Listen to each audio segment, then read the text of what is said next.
Meet World War II survivor Bert Umpinko, also known as Mr. Guam Tourism. Umpinko was only 8 years old when he took part in the march to Menangan. Umpinko recalls the Japan planes flying into Guam. He even remembers the day the war began, which he says if his family didn't evacuate their property sooner, then he wouldn't be alive today. They looked like boxes to us.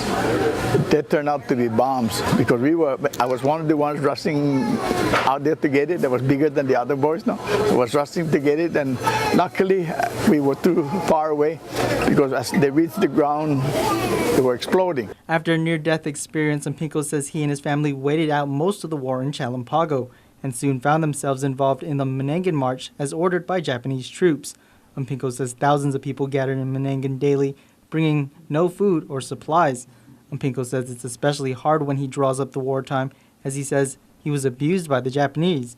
Umpinko says most of which he blames on the differences between Japan and Guam's culture. That's when the taitsu just hit me hard here. I fell about 12 feet away.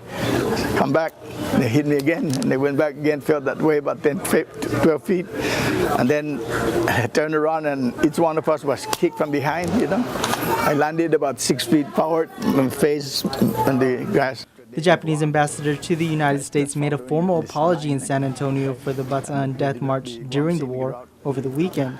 And while Umpinko says he usually doesn't hold a grudge, he expects the same treatment for those put through war in Guam. I like to forget it, but it's hard to forget because there's still something pending, something missing.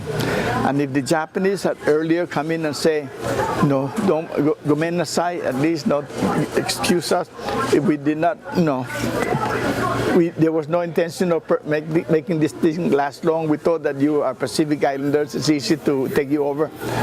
But they did not know that we were backed by the United States, I guess. As he continuously promotes the island and all it has to offer, Umpinko, now 76 years old, says while a simple apology won't change what happened in the past, it will definitely make up for all the bad changes that the war has brought to Guam. Japan started the war.